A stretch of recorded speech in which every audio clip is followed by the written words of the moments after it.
It's time to take command with former NFL tight end Logan Paulsen and former Commanders beat reporter Craig Hoffman.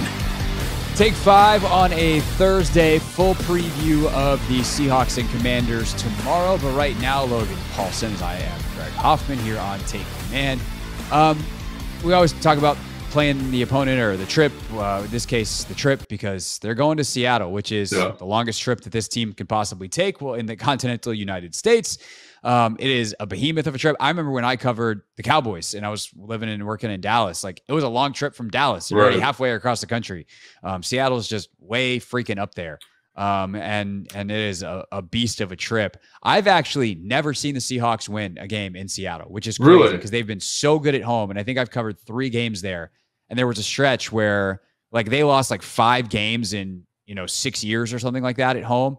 And 2 of them were to the Cowboys, and I covered both games. And then in 2017, Cousins and company go in there and beat them. We'll talk about that game more in a second. But as a player, like what's it like to go make that hellacious trip and then play, by the way, in one of the toughest, best crowds, environment stadiums in the league? Yeah, I mean, it's a little bit of a heavy lift, obviously. The plane ride is long. It's interesting. Every team that, anytime there's a long trip, the team has like a whole bunch of stuff that they talk you through. Like, let's make sure we're hydrated. The nutritionists, they have a presentation. Like, here are some like natural sleep aids. Here are some anti-inflammatory things you can use. Hey, if you need Normatec boots, like these compression boots, we'll try to get them to you on the flight. And everybody's trying to, again, manage the stress of the flight. And so when I was playing, you'd get there a day early, and you kind of just have the ability to like go walk around the city. You do your walkthrough in the morning. You have a little bit of time to walk around, which is kind of nice to get you acclimated. But now I think teams are getting away from that. I think they go, they go as late as possible. Yeah, because they don't want your clock to adjust. So that's just getting there. And then when you get there, the stadium is obviously very, very loud. I mean, it's hard for me to believe that they don't pipe in noise, which I think they do. It's incredibly loud. Like you can be in the huddle and not hear anybody. I can be at the line of scrimmage and try to talk to the tackle next to me and they can't hear me. Like it is incredibly loud. And so it just makes everything you're doing, like we just mentioned, on a Take 5 earlier this week, we talked about the communication, Sam checking plays, pre-snap communication becomes incredibly challenging. So, it's tough. I do have a funny story about when I went to Seattle. I remember I was in warmups, and this was like the first game I was going to play, and it was like my rookie year, second year in the league, and I was going to play a lot. Like I was playing fullback, and I was all excited and ready to go. And I pulled my hamstring in warmups, and I was like freaking out. I was like, oh my gosh, like I can't believe this happened. I'm going to be like a healthy scratch, but they already put the names in. And so I run in or jog, like limp into the locker room. And I was like, what am I going to do? And I went and saw the chiropractor, Dr. H. Do you know Dr. H at all?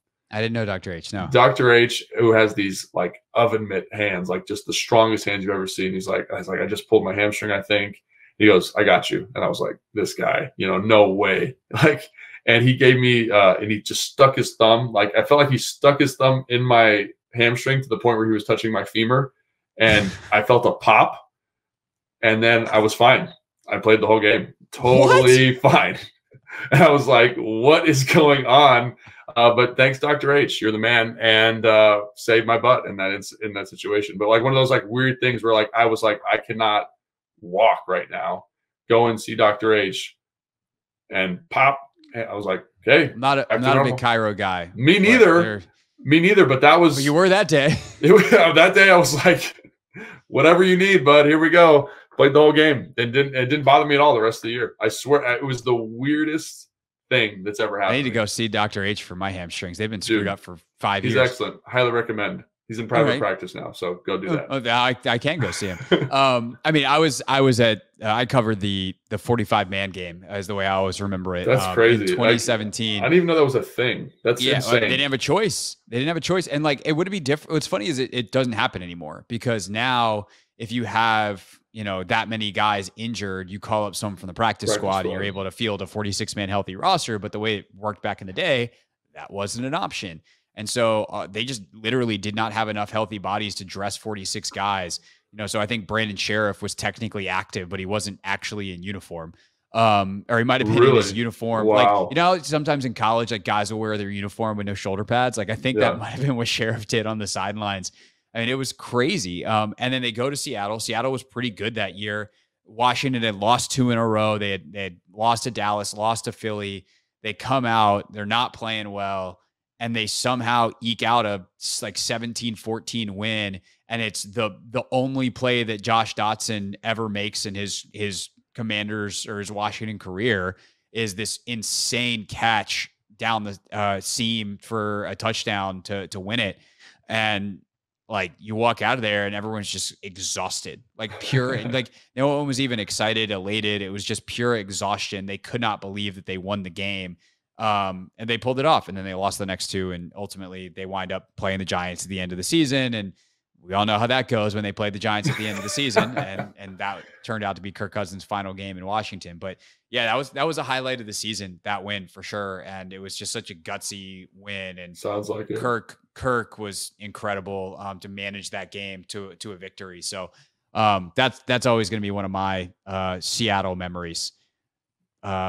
But yeah, it's a cool city. That's a great memory. Yeah. It was also like every time I've been there, it's 38 degrees and raining. It's true. It is the most on character city that I've ever been to in terms of consistency. And so I don't know what the forecast is for Seattle this weekend, but I'm going to guess it's 38 degrees and misting because it's always 38 degrees and misting. Especially in November. Misting when I was there, yeah. So yeah, in Seattle. I also remember JP Mitch and I went to like a nice dinner afterwards. Got like a nice warm. It's a nice city. Meal. It's a nice city. I love Seattle. For a couple of days, it's a weird place. Lots of weird people. You never know what you're going to see walking down the street in Seattle. That is true. All right, we will preview this Washington Seattle game tomorrow. The current iteration. How do the Commanders handle the noise? How do they match up with Geno Smith and a talented Seattle offense? Talk about it all tomorrow on Take Command. Thanks for watching this clip of Take Command. First, why don't you like it? It lets other people know that it was good, and then they should watch it too. And Logan, we have a new exclusive home for full episodes. We do. 1067 The Fans YouTube page. Go check it out and please subscribe. Yeah, do what Logan said. Do it. Very, very smart.